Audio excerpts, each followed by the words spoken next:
Okay, so let's talk about the syllabus.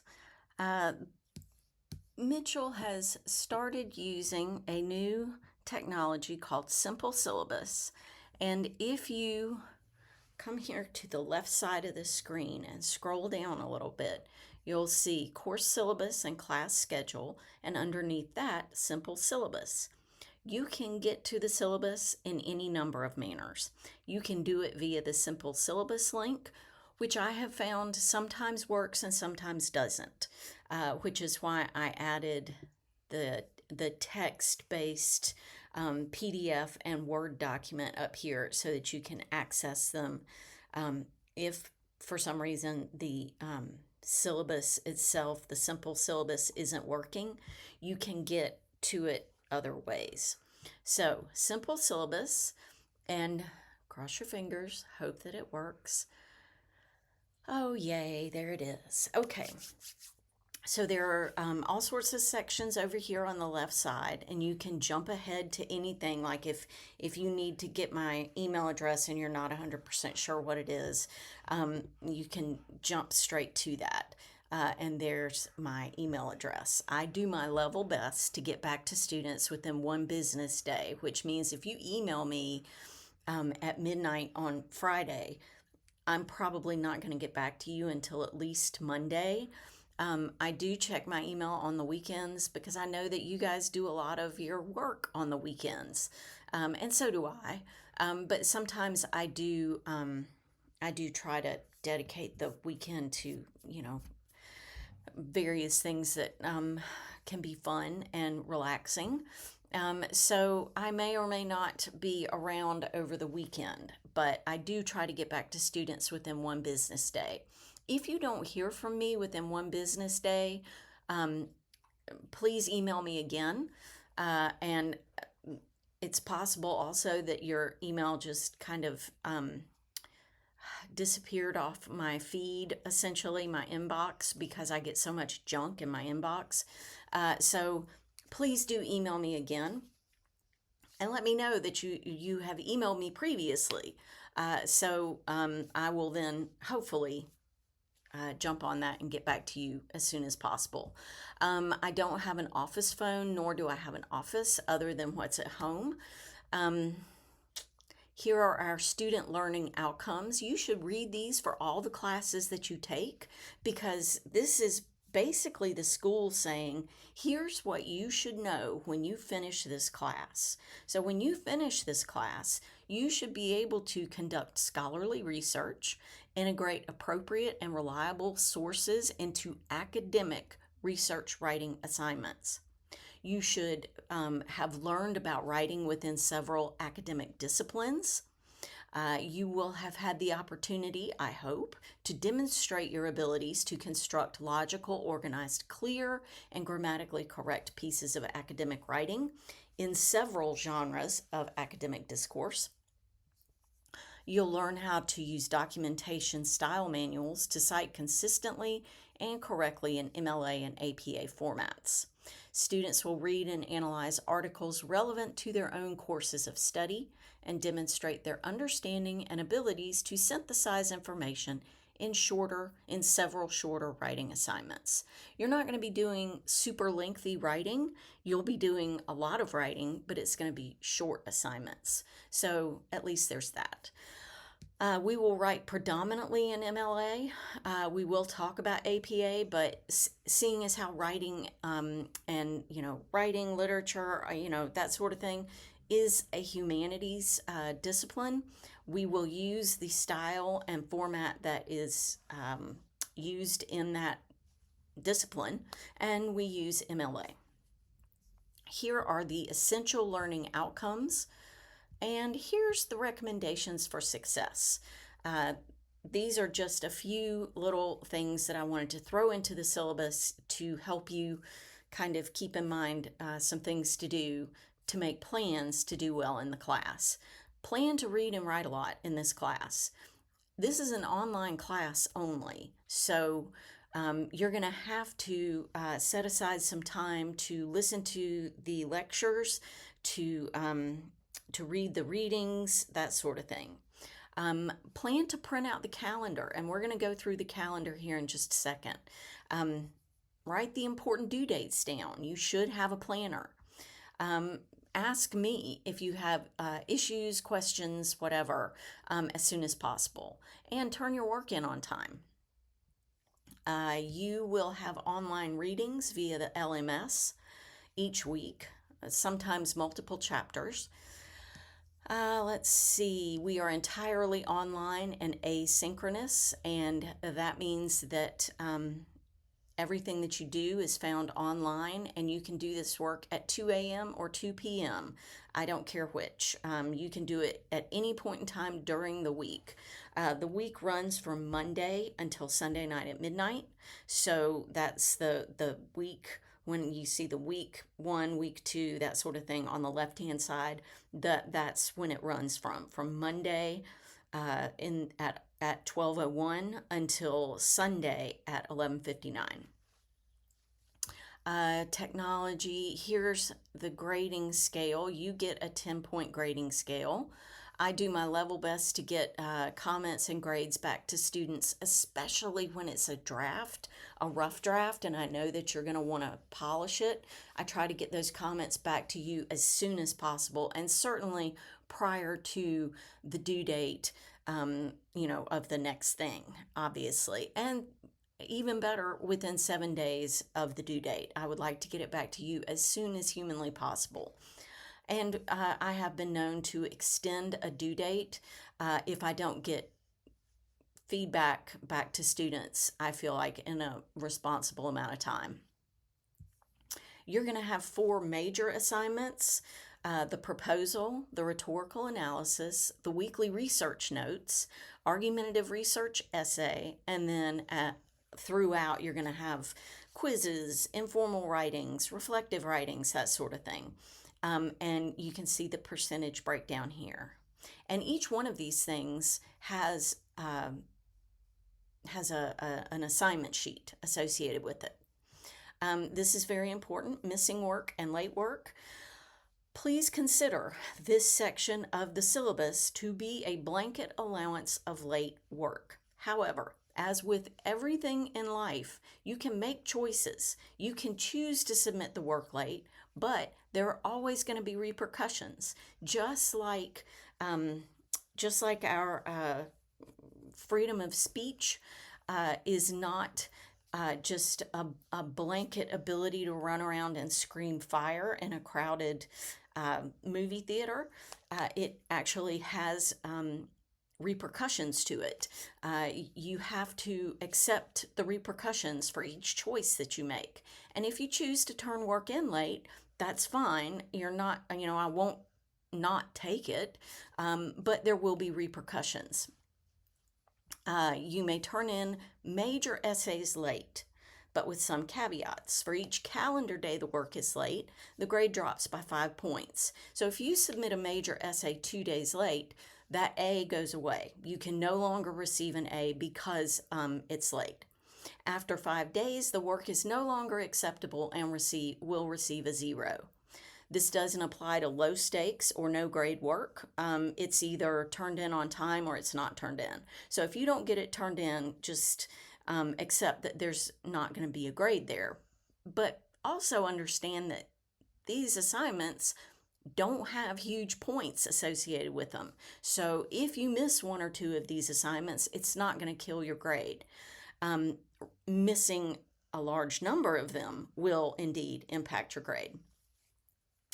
Finally, late work does not get the same priority in terms of grading as current work. I prioritize the work that's turned in on time, and I generally, when I sit down to grade, I try to grade in a big chunk so everybody gets their work back at the same time. I don't do the late work first. The late work goes to the bottom of the stack.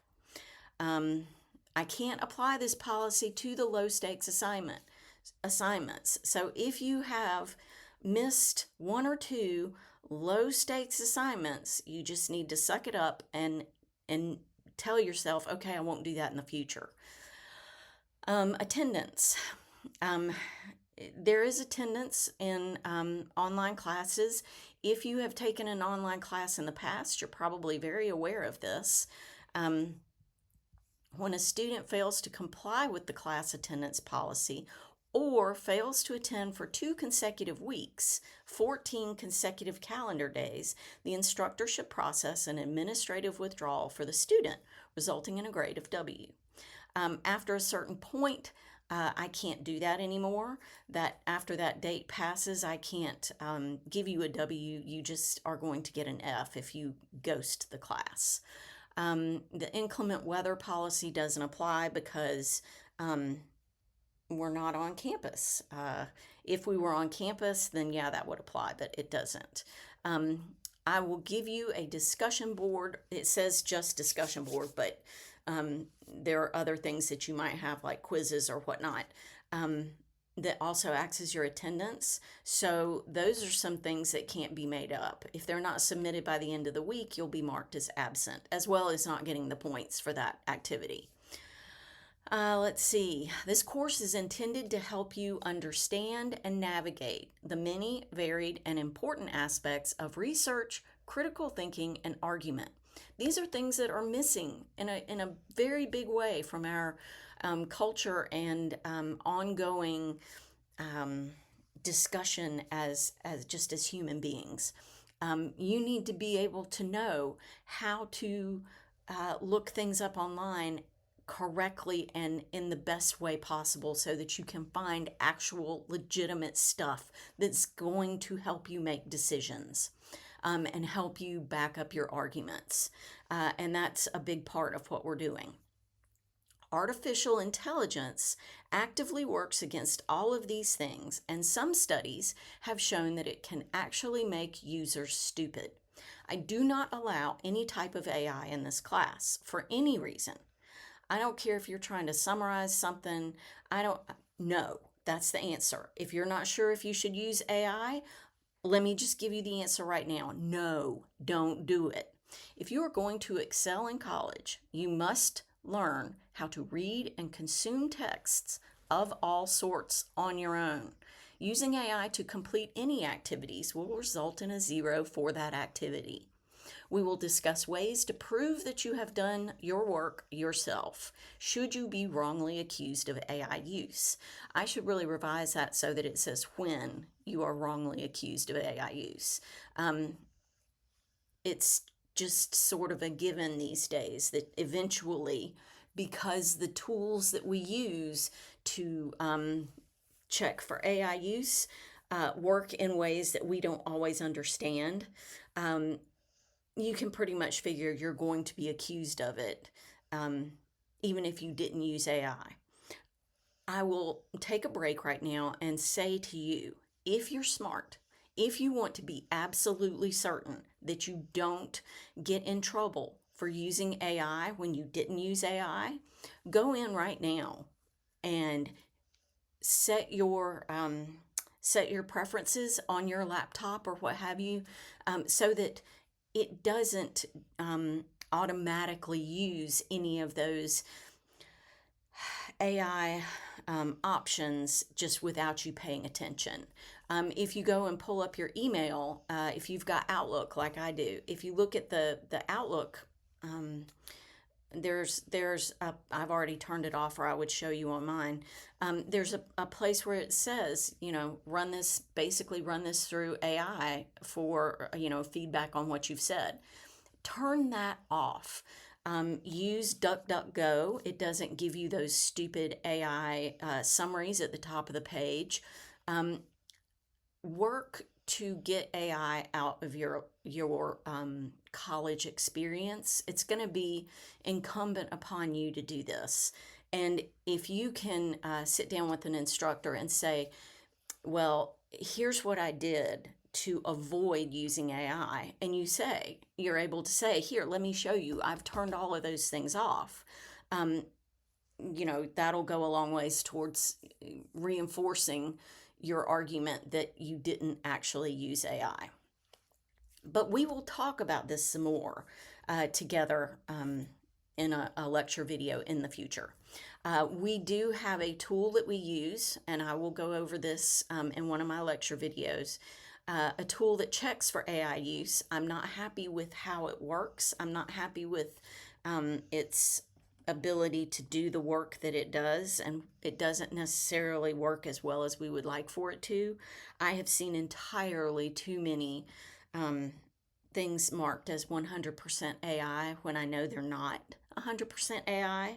But I will also say that it's not impossible. I'm not going to say that it's easy, but it's not impossible to read somebody's work and see where they have made use of AI. So I use the tool that Mitchell gives us, that they provide, but I also actually read your work. And I've been reading student work since 2004. So that's a long time, and that's a lot of student work to read. So it's that's just one of those inherent AI checkers, I guess you could say. Here's information about the no-show date and the census date. You have to take that EVA and the LMS on or before the class census date, which, let's see, I had that, and I do not have it handy right this second. I want to say it's the 4th, but, I'm not 100% sure. Withdrawal policy. Let me know if you need to withdraw for any reason, and we can make that happen. The last day a student can withdraw from a course with a grade of W is at the 75% point of the course. So after you pass that 75% of the course, you're kind of stuck with your grade. You can no longer say, "Oh, I need to back out. I'll try this again later." You'll and get a W. If you wait until after that 75% point, then you get the grade that you would get otherwise, which usually, if you just disappear, is going to be an F. Let's see, we've got various links dealing with this. Please don't commit academic dishonesty. Don't cheat. Don't plagiarize, which the AI checker also looks at plagiarism. Don't invent citations or information for your essays. That's never a good plan. Don't self-plagiarize. If you wrote a paper for another class and you want to use that as the basis for another essay for this class, you'll have to take some steps.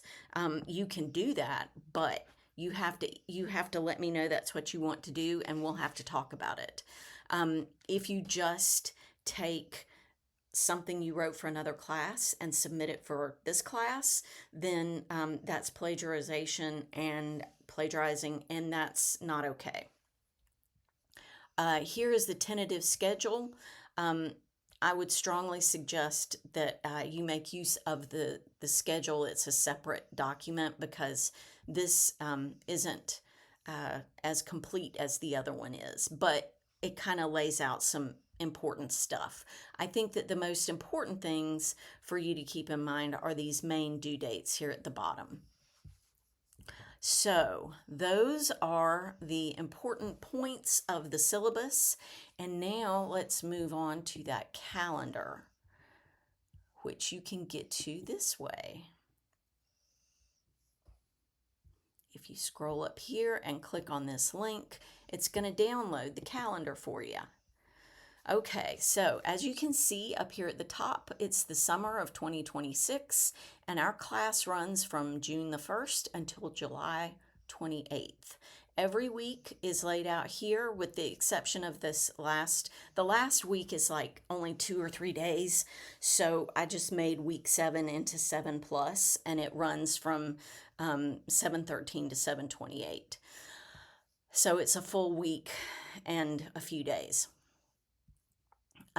Let's see. So the first week, you want to look over the essay assignment sheet, which the first essay is a proposal in which you consider the things you're interested in, the problems that you see in the world, the problems that you maybe see in our county or our city or in your neighborhood. It can be that local. and choose that as your topic for the whole semester. Do not try to change your topic for each of these assignments. You need to choose one topic that you introduce here in the proposal, and that's going to be your topic for the semester. You'll have some readings, including all of the upcoming assignment sheets. You'll want to do the discussion board. You'll want to view the weekly lecture video, and you'll want to take the quiz. There's a quiz that's associated with the reading and the lecture. And I make the quiz in such a way that if you do the reading, you can take the quiz without using the book. But you have to do the reading. So please do the reading before you try to do the quiz, because you only get one shot at it. Last semester I had somebody who, she took the quizzes, I'm not kidding, 14 times at one point, and got very upset when I pointed out to her that I could see that she was spending roughly a minute and a half on each submission. And, when you do that 14 times, you would be much better off if you just sat down, did the reading, and took the quiz instead of whacking away at it 14, 15, 20 times. So please do the reading, watch the video, and then take the quiz.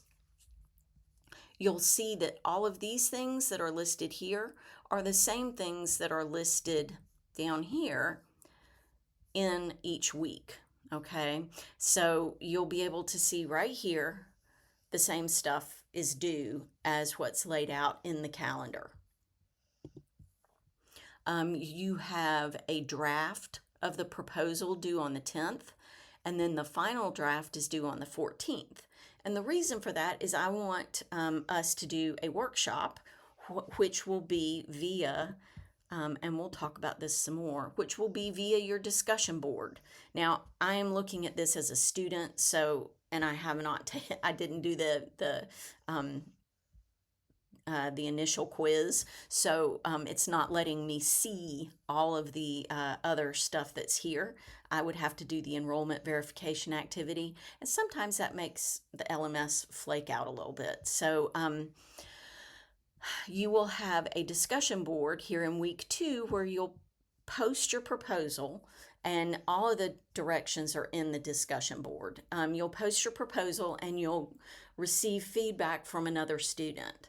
And we'll talk, this will be in my lecture for that week, but you'll want to post that as soon as possible so that you can get that feedback, reflect on it, and then actually revise in time for this.